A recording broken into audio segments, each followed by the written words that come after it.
Welcome to the Wyoming Senate District 13 Political Forum, sponsored by the Sweetwater County Library System. I'm Dave Arenbell from Sweetwater Now. Joining me on the panel is Tom Ellis from YO Radio and David Martin from the Green River Star. This forum will feature two of the three candidates vying to represent District 13 in the Wyoming State Senate. On the stage are Democratic incumbent John Hastert and independent challenger Ted Barney.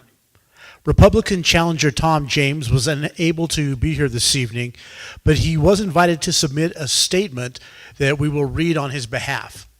Here is Tom's statement. I was born in Coeur d'Alene, Idaho in November of 1982. I lived in a few places growing up like Texas, Arizona, and Oregon.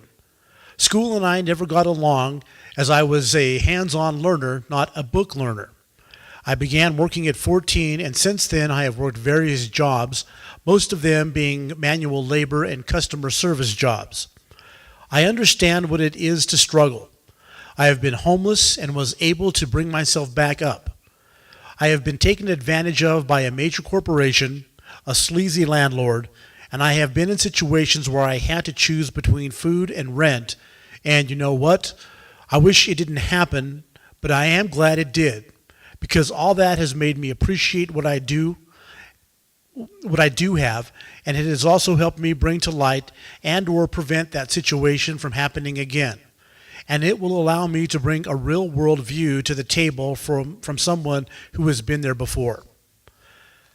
I moved to Rawlins, Wyoming from Portland, Oregon in April of 2017 to work for Union Pacific, where I currently work in the Green River Yard as a switchman. When it comes to Wyoming, I tell everyone I meet that I absolutely love it here and that this is where I was meant to be. I love everything about it, from the landscape to the people, and I call this my home and will continue to call this home. I love the outdoors and the relaxation it brings. My political stance on all subjects will be guided by our Constitution. Transparency will be a major role in my service as a senator. Everything that I can make public, I will. I would eventually like to implement an electronic voting system that would allow the people to view all votes in real time, and this would be located on an easy-to-find page that has everything about a particular candidate in one spot, allowing you to contact your representative regarding a particular vote. Everything that I can do on my own, I will. I will serve the people just as I did in the military. Becoming a senator will allow me to continue my service, and I will treat it with the utmost respect and integrity. I feel the government has overreached its limits and needs to be brought back to where it was designed to be. I understand the goal I have for our government is going to be a long and very hard journey, and I have the stubbornness to stick it out until my mission is complete. In 2012, I joined the Oregon Army National Guard as a welder machinist and was honorably discharged in February of 2018.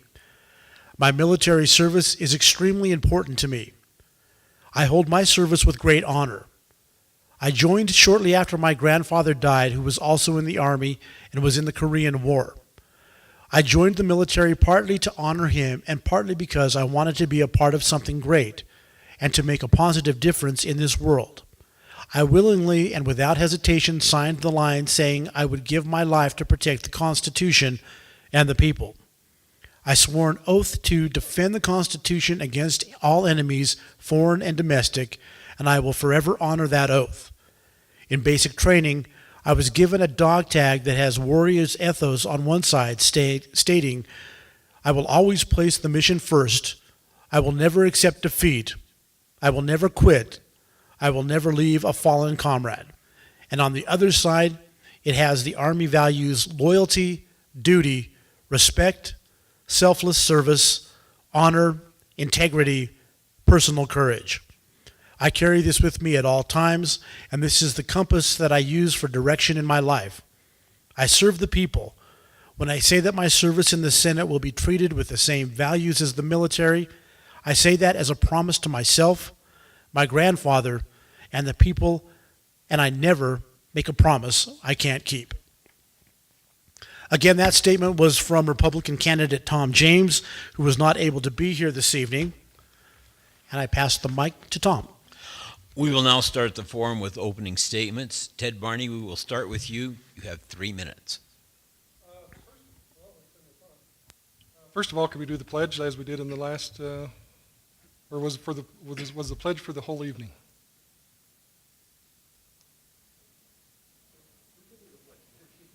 I would like to, yes.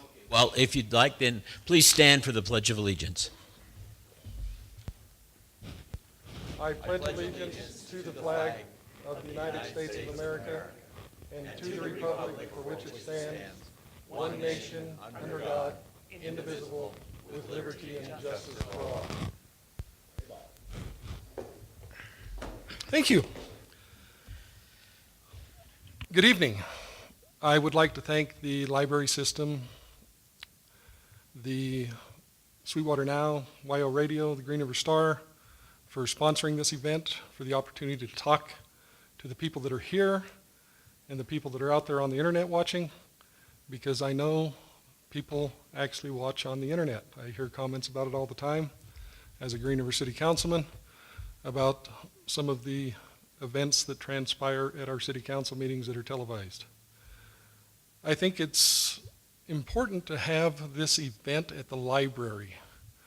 And what reminded me of that is a friend of mine brought me back a book that he had borrowed. It's called Lakota Noon. And what Lakota Noon is about is the Battle of Little Bighorn.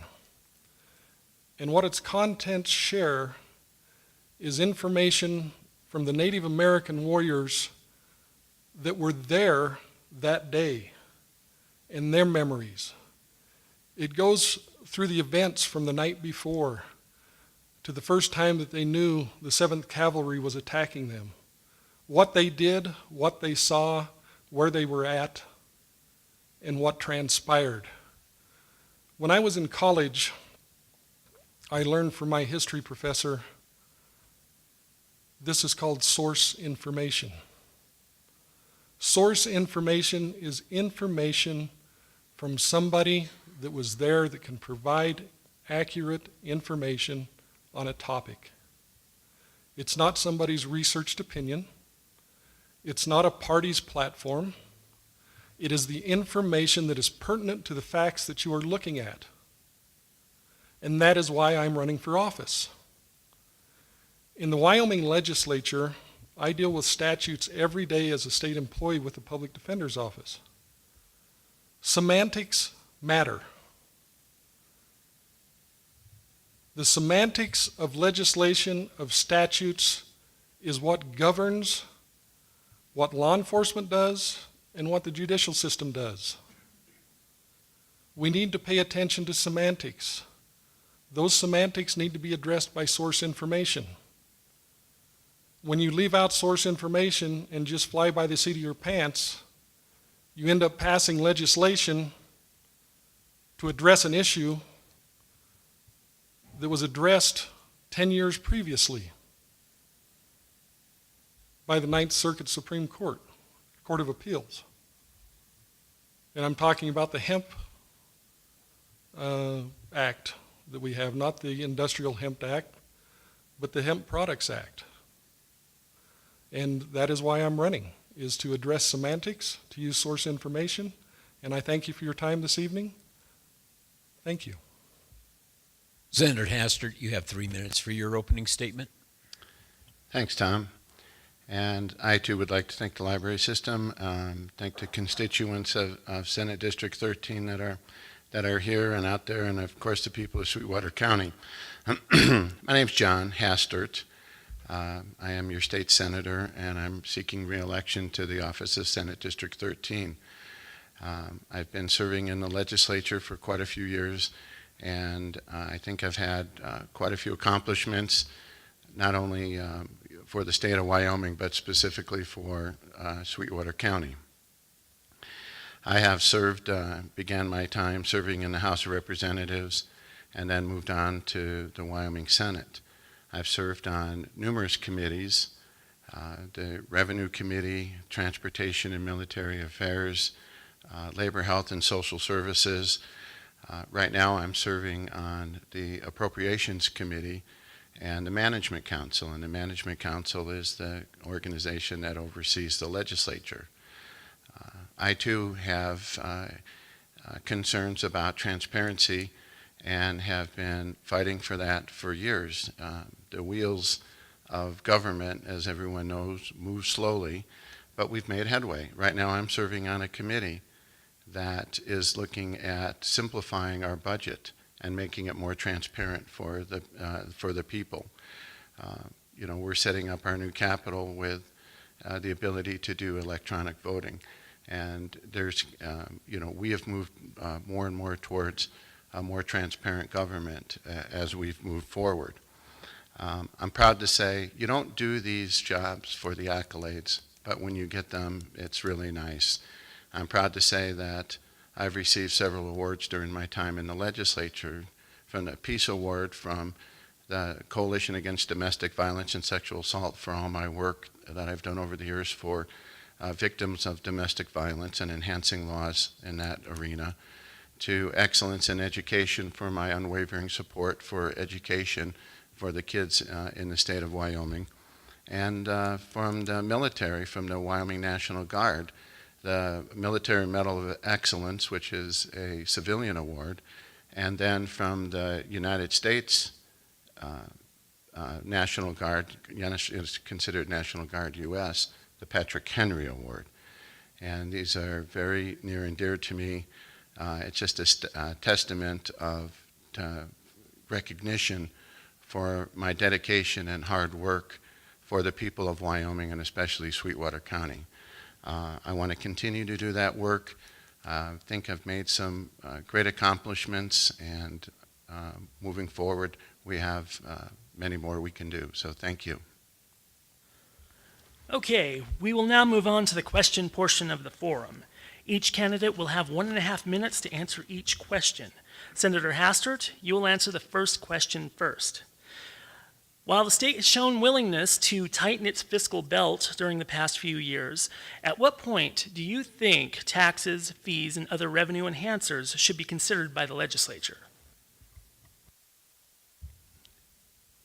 If that's his, there we go.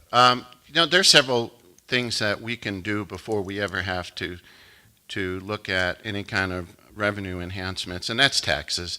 That's a nice way to say, taxes. First of all, serving on appropriations, I have seen that there is many ways we could do what I'm going to call money management. There's hundreds of millions of dollars that move into savings accounts that the legislature, that the body of the legislature never even sees, never even discusses. And we have, and if we were, and this is part of the committee that I'm working on right now, in transparency and simplifying our budget process, I think once you see that simplifying our budget process, that we have a lot of revenue that could go to work for the people of Wyoming before we ever have to consider doing any kind of taxes. So I think that is down the road.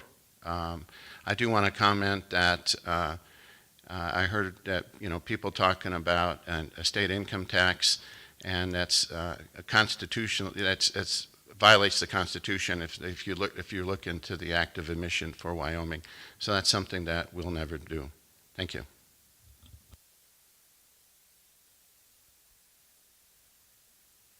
Income. The last 4 years as a councilman in Green River, we had to cut our budget 3 times. We did that successfully. We also successfully did it by giving our employees a raise every year, and we also did it by paying 100% of their insurance premiums.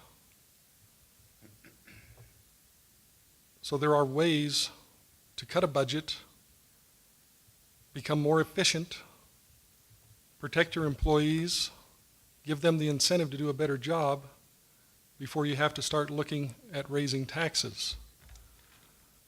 Tourism is one of the largest industries. It's number 2 in the state.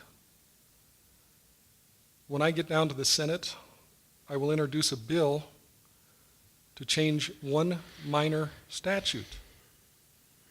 That statute was brought to us, the statute wasn't, the idea was brought to us at the city of Green River by ATV enthusiasts. They said, we go vacation in other states, they have designated routes to get through town. Can we do that in Green River? Well, let's look at it. We looked at it. No, state statute says no. We cannot authorize ATV use on a state road. And that means something that's paved, if you go to the definitions. So if we just changed unless authorized by municipal ordinance, we could make those changes, we could bring in more tourism dollars, and that's what we need to do is diversify our economy. Thank you. Thank you. Candidate Barney, you'll answer this question first. What is your position on Wyoming's right to work laws? And do you support protecting collective bargaining rights for employees in both the public and private sectors? My view on Wyoming's right to work laws is I've lived under them all my life. Collective bargaining has been an integral part of my family and my own work experience. I grew up here in Green River in Sweetwater County. I was born here in Rock Springs, grew up in Green River. My father worked for Mountain Fuel, which has changed names a few times, so it went from Mountain Fuel to Questar, and it's now Dominion Energy, which was a non-union job. All my brothers were union members. The union programs here in Sweetwater County resulted in raises for my dad because to keep their good employees, even as a non-union job, they had to pay competitive wages. When I got out of high school, I started working for the laborers union summers when I was going to college. I worked at Black Butte Coal, I worked at Pacific Power, I worked at 3 of the Trona mines, and I understand the economy of Sweetwater County because of the wide variety of places that I have worked as a union member. I am currently a union member.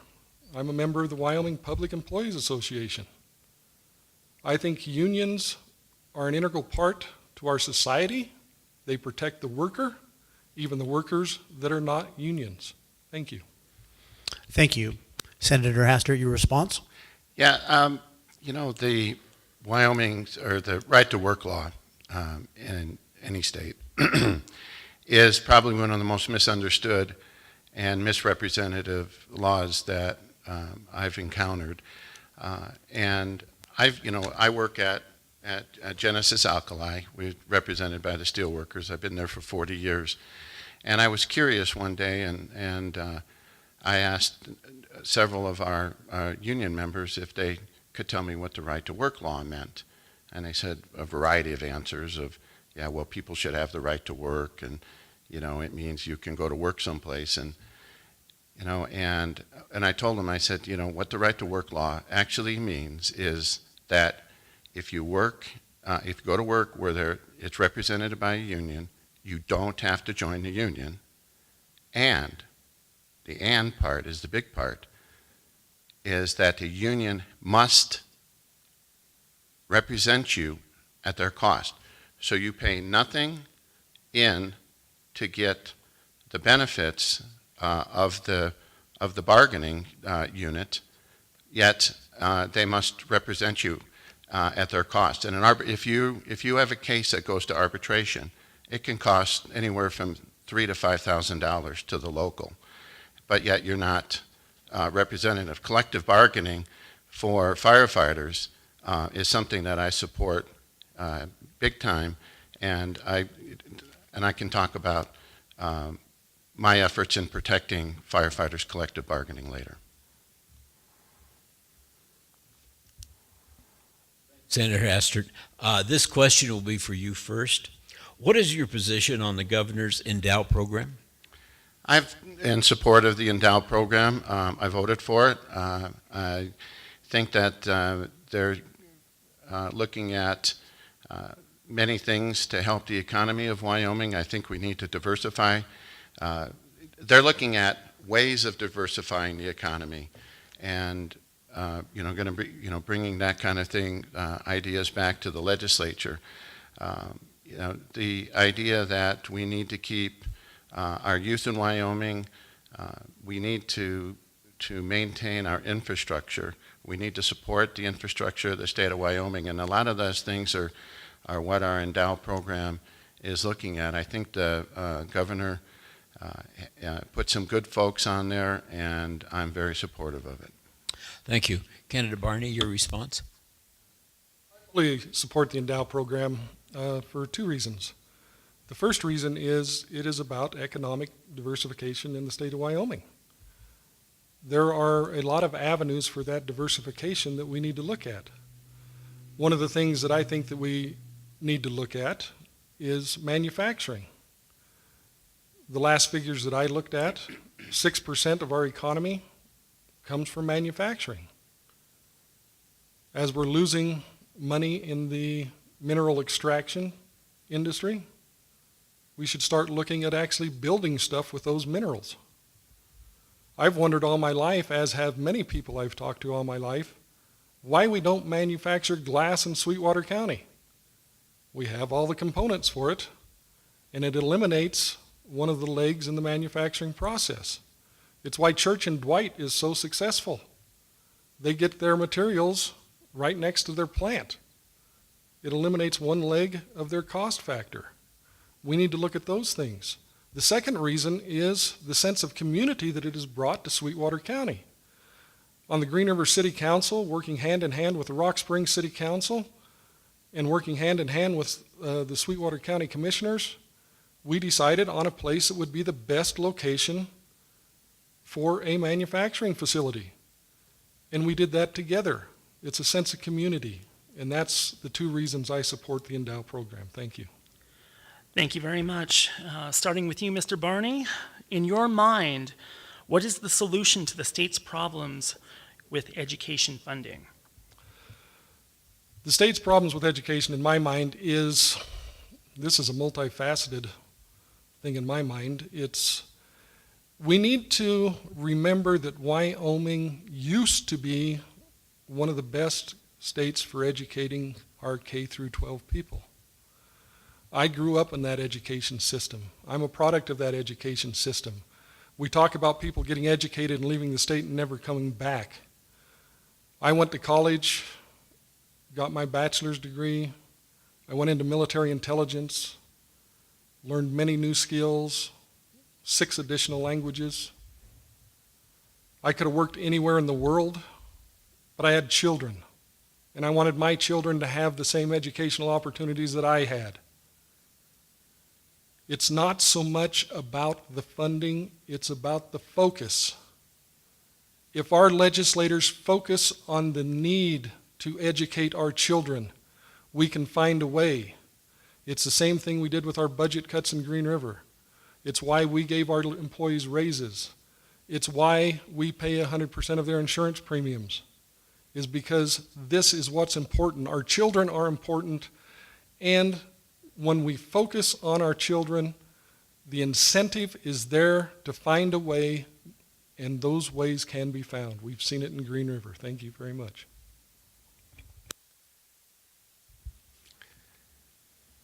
Thank you. Education funding is something that in many different ways we've been working on and discussing in the legislature. I'm going to go back to one of the things I said earlier about money management. There are many resources that we're not tapping that we could move into education. The Constitution says that education funding should be a priority, and I believe it should be. I am fully supportive of education. I think that providing quality education to our kids is critical. We have mechanisms, we have resources that we just need to refunnel and reshuffle, and I've seen that over the years, and I've proposed some concepts that I'm going to continue to propose, but unfortunately there are those that feel that we just need to cut education funding, and I don't think that's the right way to go. I was recently told by a lobbyist for an organization here in town, he said, John, I want you to know that we do not we want more education cuts before we want any kind of revenue enhancements. I said, okay, but tell me what that means. You're telling me, do you want 25 or 30 kids in the classroom? Do you want to cut teachers' pay? Do you want to close more buildings? What does it mean? We have the ability to do it, and we just need to funnel the resources that we currently have into the education. Thank you. Senator Hastert, you'll answer this next question first. Are you in favor of selling Wyoming's public lands to private interests to help alleviate budget deficits or increase revenue? Absolutely not. I do not support selling our public lands. I think our public lands need to stay in public hands. If you start selling off our lands, if you turn them into state lands or selling off our lands, one of the things, I think it was mentioned that tourism is a big deal. Getting people into Wyoming and recreating on our lands. You know, we all recreate, we all go out and enjoy hunting and fishing and getting out and just camping.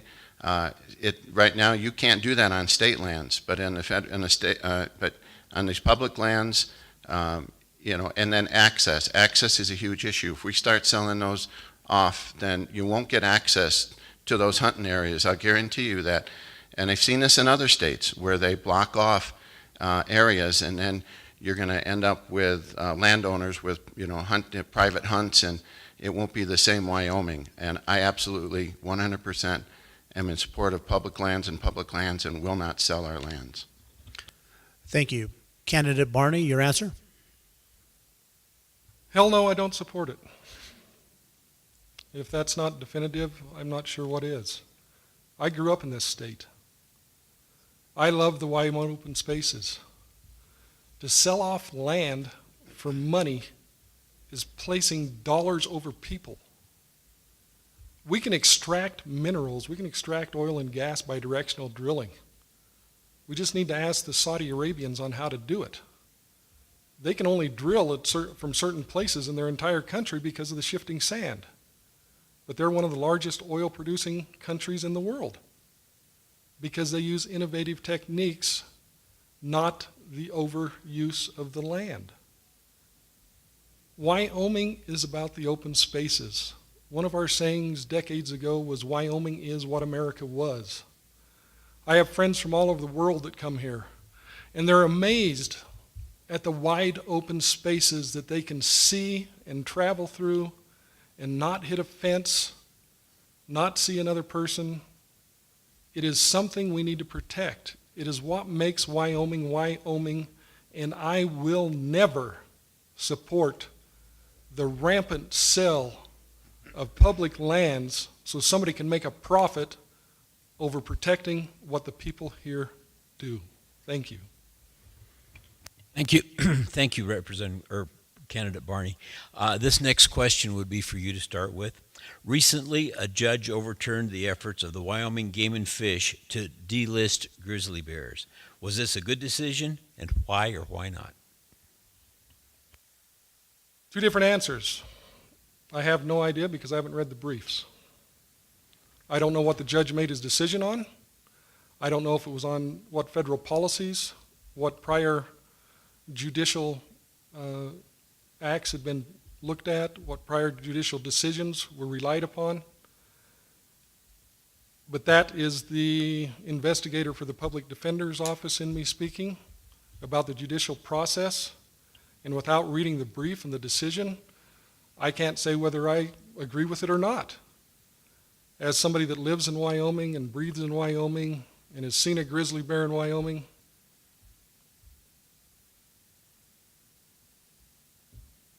no, I don't agree with it.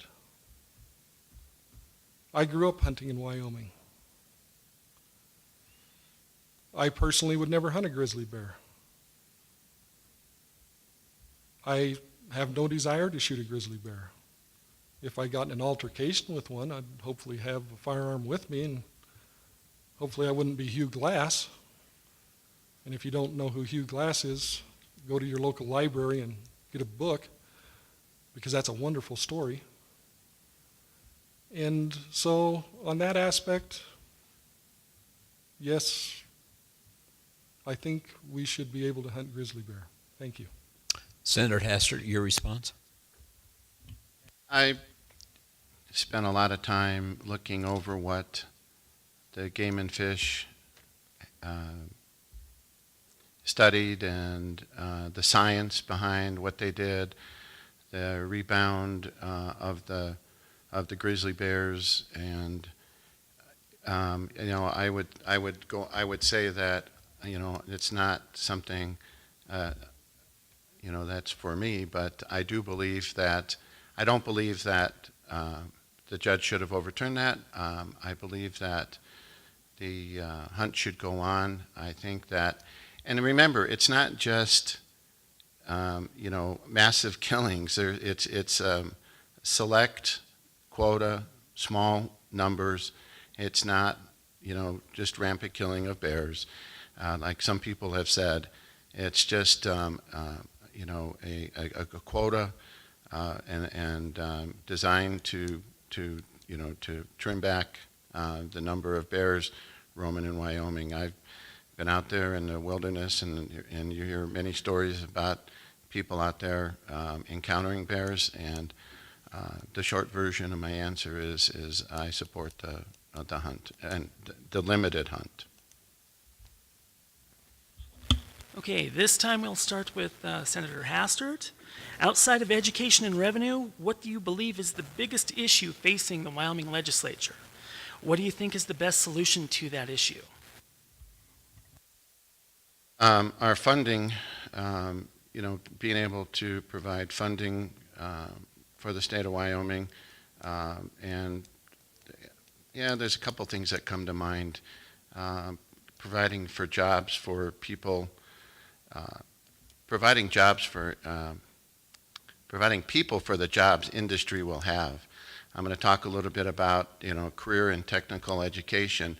Our Department of Workforce Services has stated in the next 10 years that 75% of the jobs in Wyoming are going to be of the career and technical nature. And we need to provide a workforce, and providing education for those people is going to be a critical thing to do. We can talk about funding, and I'll go back to that in generating revenue and going back to our money management. But getting people out, getting people working, and helping the economy in that manner, and supporting our local governments. But I'm going to go with the career and technical for now. I believe the question was apart from revenue and education. Okay, apart from revenue and education, I hinted at it earlier, but it's semantics. I've spoken to numerous people about various statutes, how they're worded, how they could be fixed, how they could better our communities, how they could better our lives, how they would protect us better. As a veteran, I too have sworn to uphold and defend the Constitution of the United States against all enemies, foreign and domestic, many times in my life. I did it when I enlisted in the military. I did it when I re-enlisted in the military. I do it almost yearly at the Public Defender Conference. It is something that I hold dear. So we need to look at the semantics of our statutes. We talk about bringing revenue in. We pass an Industrial Hemp Act to license people to grow industrial hemp, and we don't provide any means to transport that hemp by any other person other than the grower, because it has tetrahydrocannabinol in it, THC, which is illegal in Wyoming. So you can grow as much hemp as you want, but you can't have somebody pick it up at your farm and take it someplace else without risking them being arrested for possession of a controlled substance. And that's part of the semantics. Thank you very much. All right, thank you, candidates. That brings us to the end of the panel questions. We do have one question from the audience, and I believe, actually, we have a couple. I believe, candidate Barney, you go first on this one. Can the Wyoming legislature do anything to lower health care costs and or improve the quality of health care? It could, but it would be extensive. We'd have to do our own a statewide health care program. And I don't think that Wyoming has the means of doing that right now. Is it possible? Yes. Is it likely? No. Many years ago, the state of Massachusetts passed their own Affordable Health Care Act, which led on to the Affordable Health Care Act that the United States government passed, known as Obamacare. Wyoming could fund their own health care program, require industries to buy into it. We could have universal health care run by the state, funded by the state, funded by the workers through their employee contributions, through their businesses they work for. But I don't see it happening. So the answer is yes, we could. Reality is no, it won't happen. Thank you. Senator Hastert, your response? Well, we have looked at, and it's been, to me, proven that the expansion of Medicaid would have saved people in Wyoming considerable. It would have brought millions of dollars of revenue to the state of Wyoming, and we missed the boat there. It's still a possibility. We have the Labor Health Committee has looked at some statewide programs, frontier medicine and a few different things like that just have fallen flat. I think that, what we should have done, and I know this probably isn't going to be that popular with some people, but, there was a lot of great things in the Affordable Health Care Plan. Now remember, health care reform is a 10-step process, or maybe a 20-step process, but we only took a first baby step. But unfortunately, due to partisan politics, we could never take step 2 or 3 in this nation. We need to do insurance reform. We need to do prescription drug reform, and that's where you're going to see the savings to the people. We've got to do those kind of things in this state and in this country in order to provide better health care. Thank you. We have one more question from the audience, and it's somewhat similar, but we'll let Senator Hastert take this one first. Do you support the expansion of Medicaid in Wyoming? As I just said, yes, I do. And for what I just said is that, that the expansion was designed and has great possibilities for the state of Wyoming. And there, when it was first implemented, if we would have moved on it right away, we would have had a tremendous savings to the people. It's more about getting people health care. You look at the number of people without health care, and I look at people that don't have, that have huge premiums and are without health care. And this was a mechanism of getting people that much needed care. We've got to do that. I think that is one of the vital things we need to do for the people in the state of Wyoming. Thank you. Candidate Barney, your response? Yes, I support it. Matter of fact, a couple of years ago when they was having a vote down at the legislature, I made the comment publicly that if either of my two representatives, John Freeman or John Hastert, voted against it, I would run for their position. I can happily say that's not the reason I'm running against John Hastert. He voted for it. I know he supports it. I support it as well. I think Medicaid expansion is important. I'm a disabled veteran. It doesn't affect me, but it affects the people I live and work with, and I support it. In the 22 years that I've been out of the military, because I'm a disabled veteran, because I got a medical discharge for injuries that I sustained while I was in the military, I've had less than $100 out-of-pocket expense by utilizing the Veterans Administration. This is not an issue that affects me. This is an issue that affects my family, my friends, my coworkers, and people I don't know, and people I do know. It is what affects our community, and I support it 100%. Thank you very much. Thank you. That's the last question rather from the audience. At this time, we're going to move on to closing statements. And Senator Hastert, you have 3 minutes. Thank you. Again, thank you for everyone that is out listening, that came here today, that has an interest in the legislative process.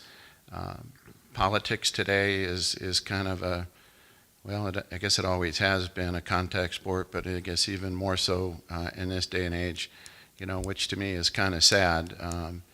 When you see all the bickering going on in Washington, D.C. Fortunately, I can say that the state of Wyoming is different. And I am proud to, of a lot of the accomplishments that the Wyoming legislature has done. We need to go a lot further. There's many more things that we need to do.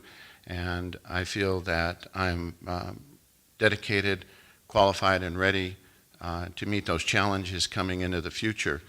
I have progressed into leadership positions. I have great working relationships with people on both sides of the aisle.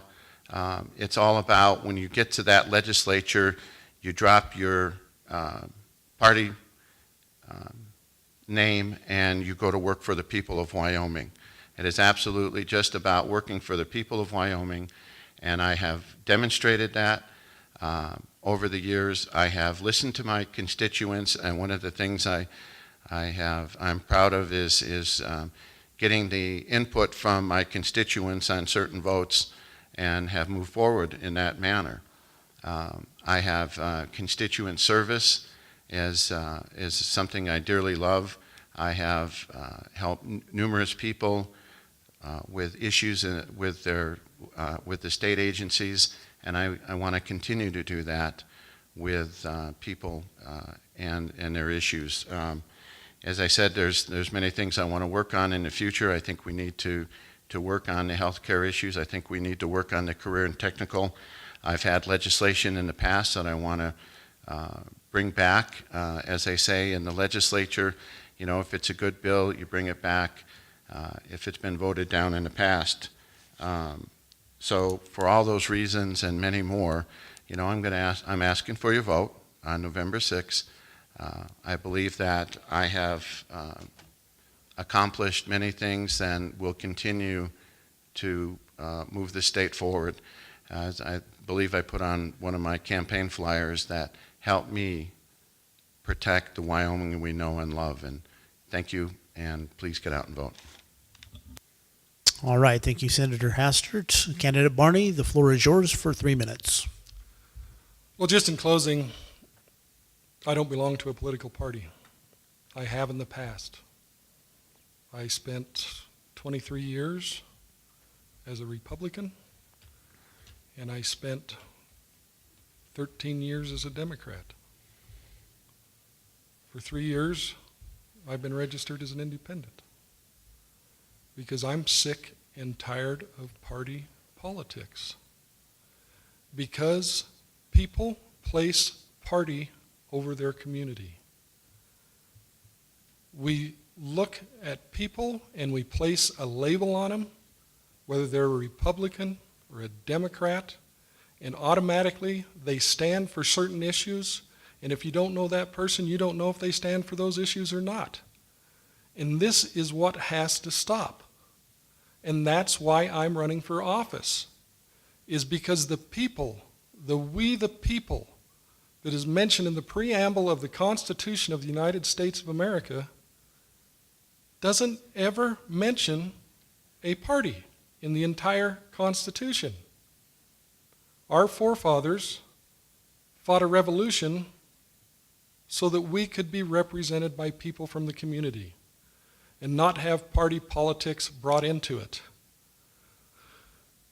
I thought it was interesting that Senator Hastert said that he's rose up in the party and that he crosses party lines. I never heard him mention that he is the Democratic Party whip for the Senate. By definition, it is his job to tell the other senators how to vote for the Democratic Party line, That's what a WIP's definition is. Look it up if you don't believe me. You know, I find these type of things, blindly following a party line, abhorrent. We need to listen to people. We need to talk to people. We need to communicate to people. We need to do like my friend did, is read a book and get some source information. We get that source information from the people. We need to talk to teachers and find out what their problems actually are. We need to talk to construction workers and find out what their problems are. We need to talk to our miners and find out what their problems are. We need to talk about our gas and coal workers and find out what their actual problems are. We need to look at the global economy and see what's actually driving the price of natural gas, oil, and coal, and make our decisions based off of that source information. That is why I'm running for office, is to use source information, facts, to make the best decision for the community, whether it affects me personally or not. Thank you very much. Thank you to the candidates for participating in the forum tonight and to everyone who's joined us here this evening. Please join us for the County Commissioners Candidate Forum. That takes place on October 10th. I believe at 6 o'clock it starts, Lindsay. And that's going to be at the Young at Heart Senior Center. Thank you all for coming tonight.